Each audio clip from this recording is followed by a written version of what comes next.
പ്രിയ പ്രേക്ഷകരെ, സിംഹക്കുട്ടി പ്രേക്ഷകരെ, ഞാൻ ഇന്നത്തെ ബ്ലോഗുമായിട്ട് വന്നിരിക്കുന്നത് ഇതുവരെ ഇല്ലാത്തൊരു സബ്ജക്റ്റിനെ കുറിച്ച് സംസാരിക്കാനാണ്. ഇന്ത്യക്ക് സ്വാതന്ത്ര്യം ലഭിച്ചിട്ട് 80 വർഷമായി. ഈ 80 വർഷത്തിനകത്ത് കൂടുതൽ കാലം കോൺഗ്രസ് എന്ന് പറയുന്ന പാർട്ടി ഭരിച്ചു. അതിൽ കഴിഞ്ഞ് കഴിഞ്ഞാൽ കൂടുതൽ കാലം ഇപ്പോൾ ഭാരതീയ ജനതാ പാർട്ടി ഭരിച്ചു. പിന്നെ ഇതിനിടയിൽ കുറച്ച് ലൊട്ടിലൊടുക്ക് പാർട്ടികളൊക്കെ ഭരിച്ചു. അങ്ങനെ നമ്മൾ 80 വർഷം പിന്നിട്ടിരിക്കുകയാണ്.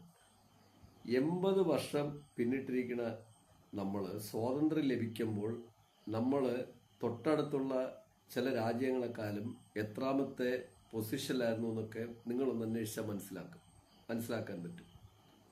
അവർ നമ്മളെക്കാളും ദരിദ്രരായിരുന്നോ സമ്പന്നരായിരുന്നോ എന്നുള്ളതൊക്കെ നിങ്ങൾക്ക് അന്വേഷിച്ചാൽ മനസ്സിലാക്കാൻ പറ്റും. ഞാൻ അതിനെക്കുറിച്ചൊരു വിശകലനം ചെയ്യാനല്ല ഞാൻ ഈ ബ്ലോഗ് തിരഞ്ഞെടുത്തിരിക്കുന്നത്. പക്ഷെ പറഞ്ഞൊന്നുള്ളേ ഉള്ളൂ. പല രാജ്യങ്ങൾ ഇന്ന് ലോകത്തിൽ ആളോഹരി വരുമാനത്തിലും പ്രതിശീർഷ വരുമാനത്തിലും വളരെ മുൻപിൽ നിൽക്കുന്ന പല രാജ്യങ്ങൾ ഇന്ത്യക്ക് സ്വാതന്ത്ര്യം ലഭിക്കുമ്പോൾ എന്തായിരുന്നു, ഇന്ത്യക്കാലം മുന്നിലായിരുന്നോ പിന്നിലായിരുന്നോ എന്ന് നിങ്ങൾക്ക് തട്ടി നോക്കിയാൽ മനസ്സിലാക്കാൻ പറ്റും. ഇതൊരു വശത്ത് അവിടെ നിൽക്കട്ടെ. എന്നാൽ 80 വർഷം സ്വാതന്ത്ര്യം ലഭിച്ച് 80 വർഷം കഴിഞ്ഞിട്ടും നമ്മുടെ വിദ്യാഭ്യാസ മേഖലയിൽ സ്കൂൾ കുട്ടികൾ എന്ന് പറയുമ്പോഴത്തേക്കും LP, UP, ഹൈസ്കൂള്, +2 ഡിവിഷൻ, അത് 11ാം ക്ലാസ് 12ാം ക്ലാസ്, ഈ ഡിവിഷനിലുള്ള കുട്ടികൾ കേരളത്തെ കുറിച്ചല്ല പറയണത്. കേരളത്തിൽ മാറ്റങ്ങൾ ഉണ്ടാവേണ്ടതുണ്ടോ എന്ന് ചോദിച്ചാൽ ഇനിയും 10,000-കണക്കിന് മാറ്റങ്ങൾ ഉണ്ടാവേണ്ടതുണ്ട്. അതൊരു വശത്ത്. ഇത് കേരളത്തെക്കുറിച്ച് പ്രത്യേകം പറയാം. ഇന്ത്യയിലെ പല ഭാഗത്തുള്ള സ്കൂളുകളിലുള്ള കുട്ടികൾ സമരത്തിനിറങ്ങുന്നതുമായിട്ട് ബന്ധപ്പെട്ട് CJP, കോക്രോച്ച് ജനതാ പാർട്ടി എന്ന് പറയുന്ന ഒരു സംഘടന എന്ന് പറയാൻ പറ്റില്ല, ഒരു കൂട്ടായ്മ, അവർ ഇനി നമ്മുടെ ലക്ഷ്യം ഗ്രാമങ്ങളിലേക്കുള്ള വിദ്യാഭ്യാസം, എല്ലാവർക്കും വിദ്യാഭ്യാസം എന്നുള്ള നിലയിലേക്ക് എത്തി നിൽക്കുന്നു എന്നുള്ളതിനുള്ള ഒരു അപകടമാണ് ഞാൻ ഈ പറയുന്നത്. നിങ്ങൾ ആലോചിച്ചു നോക്കുമല്ലോ, സ്വാതന്ത്ര്യം കിട്ടിയിട്ട് 80 വർഷമാകുന്നു. 80 വർഷമാകുമ്പോൾ ശരാശരി ഒരു വർഷം ഒരു ജനറേഷൻ വെച്ച് നോക്കിയാൽ 80 ജനറേഷൻ പിന്നിട്ടു. 80 ജനറേഷൻ പിന്നിടുമ്പോൾ 80 വർഷത്തിന് മുമ്പ് ഉണ്ടായിരുന്ന നമ്മൾ ഘട്ടഘട്ടമായിട്ട് പല മേഖലകളിൽ കൂടി മുന്നേറി വളരെ ടോപ്പിലെത്തുകയും, ടോപ്പിലെന്ന് പറഞ്ഞാൽ മറ്റു രാജ്യങ്ങളെ സംബന്ധിച്ചല്ല, നമ്മൾ നിലവിലുണ്ടായിരുന്ന പൊസിഷനിൽ നിന്ന് വളരെ മുന്നേറുകയും, എന്നാൽ വീണ്ടും പിന്നോട്ട് പോയി തിരിച്ച് വീണ്ടും കുട്ടികളുടെ എഡ്യൂക്കേഷന് വേണ്ടി സമരം ചെയ്യേണ്ട ഒരു അവസ്ഥ വരികയും ചെയ്യുന്നു എന്ന് പറഞ്ഞു കഴിഞ്ഞാൽ എനിക്കത് ചിന്തിക്കാൻ പോലും പറ്റുന്നില്ല. കാരണം എന്ന് പറഞ്ഞാൽ ഞാൻ ഒരു കാര്യമാണ് പറയണേ, ഘട്ടഘട്ടമായിട്ടാണ് ഇന്ത്യയുടെ മുന്നേറ്റം. ഈ മുന്നേറ്റത്തിൽ എല്ലാവർക്കും നല്ല വിദ്യാഭ്യാസം കൊടുക്കാൻ കഴിഞ്ഞു. എല്ലാവർക്കും മതത്തിൽ മാറി, ജാതിയിൽ മാറി, ഒന്നിലും ഇതില്ലാതെ ഇന്ത്യയിലുള്ള എല്ലാവരും ഒരുപോലെ എന്നുള്ള നിലയ്ക്ക് വിദ്യാഭ്യാസം നൽകാൻ കഴിഞ്ഞു എന്ന് ചോദിച്ചാൽ ഇല്ല. എന്നാൽ മാറ്റങ്ങളെന്ന് പറയുന്നത് ഭയങ്കരമായിരുന്നു. കാരണം ഇന്ത്യയുടെ പല മേഖലകളിലും ഒരു 40% പേർക്കെങ്കിലും ഇതിലൊന്നും പെടാതെ നോർമൽ വിദ്യാഭ്യാസം ഗവൺമെന്റിന്റെ എഫക്റ്റ് കൊണ്ട് കിട്ടിയില്ല എന്ന് ഒരിക്കലും പറയാൻ പറ്റില്ല. ഇനി കിട്ടിയില്ല എന്ന് പറഞ്ഞാൽ ഞാൻ അത് സമ്മതിക്കില്ല. കാരണം ഞാൻ അത് അനുഭവിച്ച ആളാണ്. എന്റെ കൂടെയുള്ള ആയിരക്കണക്കിന് പേരുണ്ട്, ലക്ഷക്കണക്കിന് പേരുണ്ട്, കോടിക്കണക്കിന് പേരുണ്ട്, ഇതൊക്കെ അനുഭവിച്ചിട്ടുണ്ട്. പക്ഷെ അത് ഞാൻ പറയുന്നത് 40% പേർക്ക് കിട്ടിയതിന് ശേഷം പിന്നീട് അത് 60%-ത്തിലോട്ട് അപ്ഗ്രേഡ് ചെയ്യുക.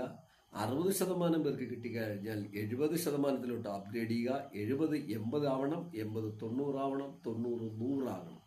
അതായത് ഇന്ത്യക്ക് സ്വാതന്ത്ര്യം കിട്ടി 80 വർഷത്തിനകത്ത് 80% മനുഷ്യരും ജാതിയിലല്ല, മതത്തിൽ അധിഷ്ഠിതമല്ല, വർണ്ണ വിവേചനത്തിൽ അധിഷ്ഠിതമല്ലാത്ത രീതിയിൽ പുതിയ തലമുറ ഫ്രീഡം ഓഫ് എഡ്യൂക്കേഷൻ നേടേണ്ട സമയം എത്തിയിരിക്കുന്നു. എത്തണമായിരുന്നു. എത്തിയിരുന്നുവെങ്കിൽ നമ്മുടെ രാജ്യം വളരെ ടോപ്പ് എന്ന് പറയാൻ പറ്റുകയില്ല. കാരണം എന്ന് പറഞ്ഞാൽ നമ്മൾ ഒരു വളരെ ഹൈ പോപ്പുലേഷൻ ഉള്ളൊരു നാടാണ്. ആ നാട്ടിന് ഈ ടൈം കൊണ്ട് എത്താൻ പറ്റുള്ളൂ.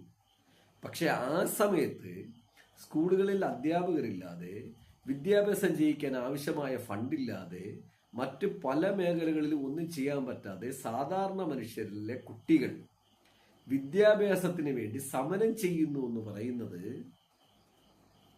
അമ്പേ നാണക്കേട് തന്നെയാണ്. അത് ഏത് ഗവൺമെന്റ് മാറി മാറി വന്നാലും ഇതൊരു 20 വർഷം കൊണ്ട് മൂർച്ഛിച്ചിരിക്കുകയാണ്. ഈ 20 വർഷം കൊണ്ട് ഇന്ത്യ GDP-യിലും മറ്റെല്ലാ മേഖലകളിലും വളരെ മുന്നിലെത്തി എന്ന് പറഞ്ഞു കഴിഞ്ഞാൽ, ആ മുന്നിൽ എത്തി എന്ന് പറയുന്നതിൻ്റെ ശരിക്കുമുള്ള ലക്ഷണം എന്തായിരിക്കണം? നമ്മൾ 60% എഡ്യൂക്കേഷൻ 20 വർഷം മുമ്പേ നേടിയിട്ടുണ്ടെങ്കിൽ 20 വർഷം കൊണ്ട് 100% എഡ്യൂക്കേഷൻ നേടിയിരിക്കണം. ആ 100% എഡ്യൂക്കേഷന്റെ പുറത്ത് ഇന്ന് ഇന്ത്യ GDP-യിൽ ലോകത്തിലെ ഏറ്റവും മികച്ച 3 രാജ്യങ്ങളിൽ ഒന്നാവേണ്ടതായിരുന്നു. അങ്ങനെ നമ്മൾ എത്തിയില്ല. എന്തുകൊണ്ട് എത്തിയില്ല? അടിസ്ഥാനപരമായ എഡ്യൂക്കേഷനിൽ വന്ന പാളിച്ച.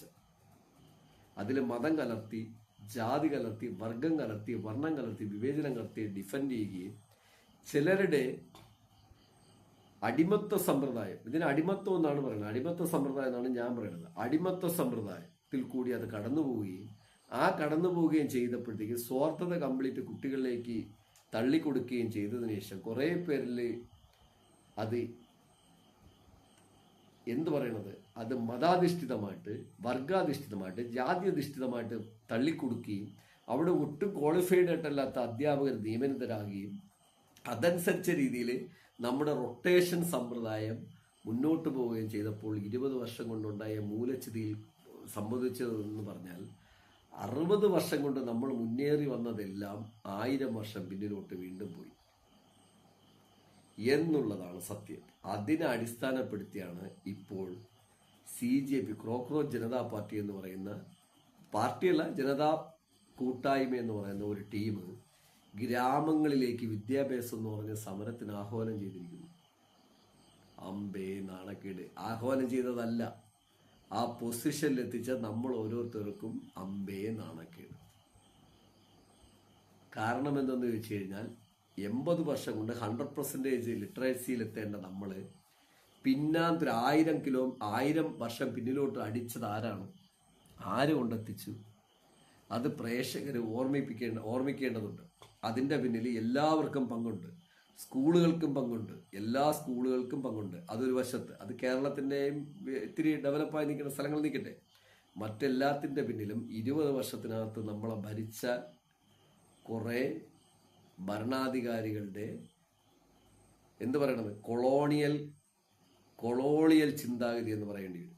കൊളോണിയൽ ചിന്താഗതി, അതിനെ ഇങ്ങനെ മലയാളത്തിൽ പറഞ്ഞ അടിമത്വ ചിന്താഗതി, അതിൽ കൂടി നയിക്കപ്പെട്ടിട്ട് എടുക്കേണ്ടി വന്നപ്പോഴാണ് ഇത് സംഭവിച്ചത്. ഇത് എങ്ങനെ സംഭവിച്ചു എന്ന് പറഞ്ഞാൽ, നമ്മളെ ഭരിക്കപ്പെടുന്നവരുടെ 90% മക്കൾ വമ്പൻ നിലയിലെത്തുകയും വമ്പൻ സ്കൂളുകളിൽ പഠിക്കുകയും വമ്പൻ ഇംഗ്ലീഷും ഫ്രഞ്ചും പോർച്ചുഗീസും ഗ്രീക്കും ജാപ്പനീസും അമേരിക്കൻ ഇംഗ്ലീഷും ഇനി ബ്രിട്ടൻ ഇംഗ്ലീഷും ഇങ്ങനെ എല്ലാം മാറി മാറി പഠിച്ച് അവർ വേറൊരു ലോകത്തെത്തുകയും വേറെ യൂണിവേഴ്സിറ്റി പഠിക്കുകയും നമ്മളെ വെച്ച് മുതലെടുത്ത് അവർ സമ്പന്നരാകുകയും ചെയ്യുന്ന ഒരു സ്റ്റേജിൽ എത്തിക്കുന്ന രീതിയിലോട്ട് കാര്യങ്ങൾ നീങ്ങി. ഇത് മുൻപ് ഇങ്ങനെയല്ലേ സംഭവിച്ചുകൊണ്ടിരിക്കുന്നത്?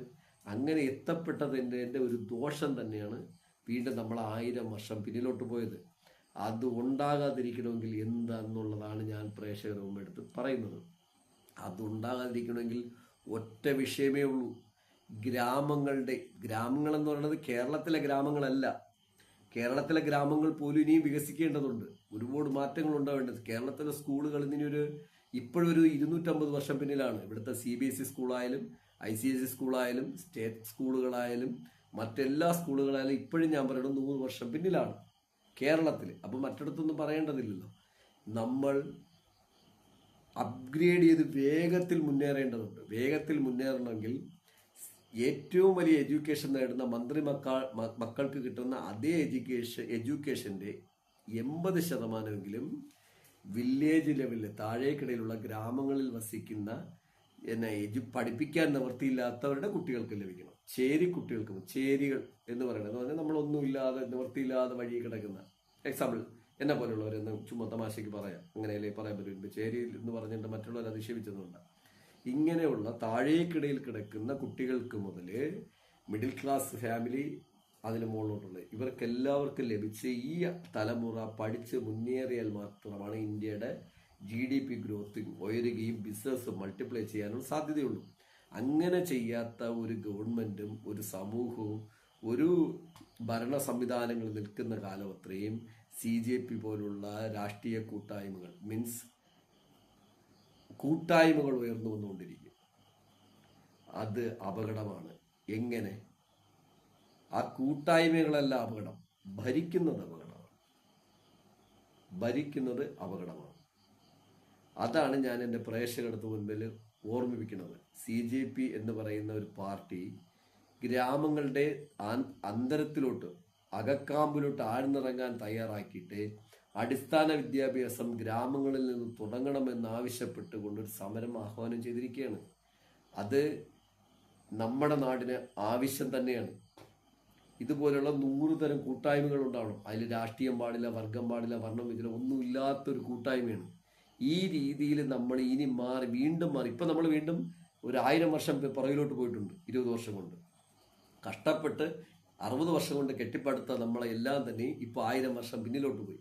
ഇനി വീണ്ടും നമ്മൾ അടിസ്ഥാനപരമായിട്ട് എഡ്യൂക്കേഷൻ ലെവലിൽ താഴേക്കിടയുന്നത് മുതൽ ചേഞ്ച് ചെയ്ത് പുതിയ തലമുറ അടുത്ത 10 വർഷം കൊണ്ട് ഹെവി ടോപ്പിലെത്തുകയും ഇപ്പോഴത്തെ തലമുറ അതിനേക്കാളും ടോപ്പിലെത്തുകയും ചെയ്യുന്ന നിലയിലോട്ട് വന്നാൽ മാത്രമേ നമ്മുടെ രാജ്യത്തിന് രക്ഷയുള്ളൂ. ഇല്ലെങ്കിൽ പരമദയനീയമാണ്. രാജ്യത്ത് തൊഴിലില്ലാതെ ആവണമെന്നല്ലോ മറ്റു പ്രശ്നങ്ങൾ കൂടും, കുറ്റകൃത്യങ്ങൾ വർദ്ധിക്കും, രാജ്യസ്നേഹം കുറയും, പലരും പല കാര്യങ്ങൾക്ക് വേണ്ടി മറ്റു കാര്യങ്ങളോട്ട് പോകും. അതൊക്കെ അപകടമാണ്. അങ്ങനെ ഒരു ആഹ്വാനം വന്നിട്ടുണ്ട്. അത് ശരിക്കും ശരി തന്നെയാണ്. ആ കാര്യത്തിൽ ഞാൻ 100% ശരിവെക്കുകയാണ്. CJP കോക്രോച്ച് ജനതാ പാർട്ടിയുടെ അഭിഷിക് ദീപ്കെ അടക്കമുള്ളവർ ഇപ്പോൾ പ്രഖ്യാപിച്ചിരിക്കുന്ന ഗ്രാമങ്ങളിൽ നിന്ന് റോഡിൽ തെണ്ടി നടക്കുന്ന പിള്ളേരെല്ലാം നമുക്ക് ആവശ്യം. റോഡിൽ ജീവിക്കാൻ നിവർത്തിയില്ലാതെ അമ്മയുടെ അച്ഛൻ്റെ ഒപ്പം എന്തെങ്കിലും റോഡിൽ നിന്നുകൊണ്ട് വിറ്റ് അതിൽ നിന്ന് കാശ് കിട്ടി ആഹാരം കഴിക്കുന്ന കുട്ടികളെല്ലാം നമുക്ക് ആവശ്യം. എല്ലാ കുട്ടികൾക്കും നല്ല വിദ്യാഭ്യാസം പറ്റാവുന്ന വിധത്തിൽ അതിന് നമ്മുടെ രാജ്യത്തിൻ്റെ വരുമാനത്തിൻ്റെ 15% മാറ്റണമെന്നാണ് എൻ്റെ അഭിപ്രായം. അങ്ങനെ മാറ്റിയിട്ട് ഇന്ത്യയിൽ മൊത്തം നല്ല സ്കൂളുകൾ, അത് ജാതിയും മതവും വർഗവും ഒക്കെ മാറ്റിക്കളയണം. ഇതിനകത്ത് പറയുന്ന മതഭ്രാന്ത്, ജാതിഭ്രാന്ത് എല്ലായിടത്തും തൂക്കി എറിയണം. എറിഞ്ഞുകൊണ്ട് മുന്നേറിയാൽ മാത്രമേ ഇന്ത്യക്ക് അല്ലെങ്കിൽ ഭാരതത്തിന് നിലനിൽപ്പുള്ളൂ. ഇല്ലെങ്കിൽ ഭാരതം, നിങ്ങളടുത്ത് ഞാൻ പറയാണ്, പാകിസ്ഥാന്റെ അവസ്ഥ എന്താണ്? 2 or 3 രാജ്യമായിട്ട് ചിഹ്നിച്ചിത്രാൻ നിൽക്കുന്നു. നമ്മുടെ ജമ്മു കാശ്മീരിന്റെ അവസ്ഥ എന്താണ്? പ്രശ്നങ്ങളുണ്ട്. ഇനി നമ്മുടെ യൂറോപ്യൻ യൂണിയന് എത്ര കുഞ്ഞു രാജ്യങ്ങളെന്ന് നോക്കൂ. അതുപോലെയുള്ള കുഞ്ഞു രാജ്യങ്ങളായിട്ട് ഭാരതവും മാറിപ്പോകും. സാധ്യത ഭയങ്കരമാണ്. അതിന് സപ്പോർട്ട് ചെയ്യണ ആയിരക്കണക്കിന് മനുഷ്യർ വെളിയിൽ കിടന്ന് കളിക്കുകയാണ്. കാരണം എങ്ങനെ നമ്മളെ എങ്ങനെ മൾട്ടിപ്ലൈ ചെയ്ത് മാറ്റാം. ഈ ഒരു അപകടവും ഇതിനകത്തുണ്ട്. 50 വർഷത്തിനകത്ത് അത് സംഭവിക്കാൻ 50 ഒരു 15 വർഷത്തിനകത്ത് സംഭവിക്കാൻ ഭയങ്കര സാധ്യതയുണ്ട്. ഇങ്ങനെയൊന്നും ഉണ്ടാവാതിരിക്കണമെങ്കിൽ നമ്മളെല്ലാവരും ഭാരതത്തിലെ ജനങ്ങൾ, ഇന്ത്യയുടെ ജനങ്ങളെല്ലാം ഒറ്റക്കെട്ടായി നിൽക്കണമെങ്കിൽ നമ്മൾ ഒരു കുടക്കീഴിൽ അണിനിരക്കേണ്ടതുണ്ട്. അങ്ങനെ അണിനിരക്കാൻ വേണ്ടിയാണ് ഈ CJP പോലെയുള്ള പുതിയ കൂട്ടായ്മകൾ വന്നിരിക്കുന്നത്. അതിനെ ഞാൻ അഭിനന്ദിക്കുന്നു, അപ്രിഷ്യേറ്റ് ചെയ്യുന്നു. വളരെ മികച്ച കാര്യമാണ്. ഇങ്ങനെയുള്ളവരിൽ കൂടി നമ്മൾ ഭാരതം മാറേണ്ടതുണ്ട്. തുല്യ നീതിയും വിദ്യാഭ്യാസവും ലഭിക്കേണ്ടതുണ്ട്.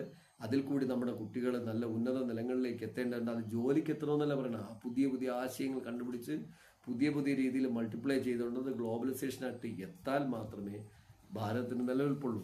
അതിനുള്ളൊരു തുടക്കമാണ് CJP എന്ന് പറഞ്ഞ പാർട്ടി ഈ തുടക്കം കൊടുത്തിരിക്കുന്നത്. അതിൽ ഒരു തെറ്റുമില്ല. ഇതുവരെയും ഈ 15-20 വർഷത്തിനകത്ത് ഒരു രാഷ്ട്രീയ പാർട്ടിക്കാർക്ക് ഉണ്ടാക്കാൻ പറ്റാത്ത ഒരു പ്രചോദനം തന്നെയാണ്. അതിന് ഞാനടക്കമുള്ള ഒരു നല്ല സപ്പോർട്ടും തന്നെയാണ്. കാരണം അത് ഇന്ന് CJP ആണെങ്കിൽ 10 വർഷം പറഞ്ഞ് വേറെ ആരെങ്കിലും ആയിരിക്കും. ഞാൻ ജീവിച്ചിരിക്കുന്ന കാലം അത്രയും ഞാനത് തുടരും. കാരണം എന്തെന്ന് ചോദിച്ചു കഴിഞ്ഞാൽ മാറ്റങ്ങളാണ് നമുക്ക് ആവശ്യം. അടിസ്ഥാന വിദ്യാഭ്യാസം താഴേക്കടയിൽ നിന്ന് തുടങ്ങണം. കുട്ടികളുടെ കഴിവിനനുസരിച്ച് പല കാര്യങ്ങളും ചെയ്യണം. അതിന് സർക്കാർ ഫണ്ട് കണ്ടെത്തണം. നക്കാപ്പിച്ച പൈസയല്ല. ഇവിടെ എല്ലാ പൈസയും തട്ടിയും മുഴിച്ചും ഗവൺമെന്റ് ജോലിക്കാരും അതും ഇതൊന്നും പ്രോജക്റ്റ് എന്ന് പറഞ്ഞ് കളയാണ്. എന്തോ ആയിക്കൊണ്ടുപോകും. അതൊന്നും ഞാൻ ഒന്നും പറയണില്ല. ടോട്ടൽ നമ്മുടെ GDP വരുമാനത്തിന്റെ 20% എഡ്യൂക്കേഷൻ ഫണ്ടായിട്ട് മാറ്റണം. അതിന് തുല്യമായ തുകയായിരിക്കണം നമ്മളെ എന്തുകൊണ്ടാ ബോർഡറിൽ രക്ഷിക്കാൻ പറ്റണം. അപ്പം 40% തുകയാണ് നമ്മൾ സെസ് ചെയ്ത് മാറണത്. ബാക്കി വെച്ചുള്ള ശമ്പളവും കൊടുത്താൽ മതി. അങ്ങനെ എഡ്യൂക്കേഷൻ ലെവലിൽ മാറി നമ്മുടെ ഇന്ത്യ വലിയ രീതിയിൽ വൈഡാകുമ്പോഴത്തേക്കും ഗവൺമെൻറ് ബാധ്യത കുറയും. ഗവൺമെൻറ് ജോലിക്കാരേ നമുക്ക് ആവശ്യമില്ല. ഗവൺമെൻറ് ജോലിക്കാരൻ ഡെയിലി ഉള്ള ജോലിക്കാരെ പോലെ ഡെയിലി വർക്ക് ചെയ്യണതിനനുസരിച്ചുള്ള സാലറി കൊടുത്താൽ മതി. ആ അവസ്ഥയിലെത്തും. അതിൻ്റെ ആവശ്യമുള്ളൂ. അങ്ങനെ തന്നെ അവർ വലിയ ശമ്പളമായിരിക്കണമെന്നേ ഞാൻ പറയുള്ളൂ. ഒരു 3 ലക്ഷം രൂപ ശമ്പളം ഫിക്സ് ചെയ്യുക. ഡെയിലി ജോലിക്ക് കയറി പെർഫോമൻസ് ബേസ് ചെയ്ത് ശമ്പളം കൊടുക്കുക. ആ പെർഫോമൻസ് ബേസ് ചെയ്യുന്നവർക്ക് 50,000 മുതൽ 3 ലക്ഷം വരെ നേടാം, പ്രൈവറ്റിലൊക്കെ ഉള്ള പോലെ. അങ്ങനെ ആക്കിയത് മാറും. അങ്ങനെ മാറുന്ന ഒരു സിറ്റുവേഷനിലോട്ട് രാജ്യം എത്തണം. അതിൻ്റെ ഒരു തുടക്കം തന്നെയാവട്ടെ CJPയുടെ പാർട്ടി. CJP എന്ന് പറയുന്ന ഒരു കൂട്ടായ്മ ഗ്രാമങ്ങളിൽ കൂടി യാത്ര ചെയ്ത് ഗ്രാമങ്ങളിലെ അടിസ്ഥാന സൗകര്യത്തെക്കുറിച്ച് ഞാനൊന്നും പറയണില്ല കേട്ടോ. അതൊന്നും ഞാനിനിയിപ്പോൾ നിങ്ങളുടെ അടുത്ത് പറയണ്ട. നിങ്ങൾ യൂട്യൂബ് വഴി, ഫേസ്ബുക്ക് വഴിയും എല്ലാം ഇൻസ്റ്റാഗ്രാം വഴിയും കാണുന്ന കാര്യമാണ്. ഈ അടിസ്ഥാന സൗകര്യങ്ങളൊക്കെ മാറ്റിക്കൊണ്ട് നല്ല അടിത്തറയോടുകൂടി എല്ലാവർക്കും, ഏത് അനാഥ കുട്ടിയായാലും, അനാഥ കുട്ടി എന്ന് പറഞ്ഞാൽ അച്ഛനും അമ്മയും മരിച്ചു പോയാലും ഒറ്റയ്ക്കായി പോകുന്നവരൊക്കെ അനാഥരാണ്. അവർക്കെല്ലാവർക്കും നല്ല വിദ്യാഭ്യാസം നൽകുന്ന നിലയിലോട്ട് നമ്മുടെ ഭരണ സംവിധാനങ്ങൾ മാറാനുള്ള ഒരു പോരാട്ടം തന്നെയാണ് CJP സ്റ്റാർട്ട് ചെയ്തിരിക്കുന്നത്.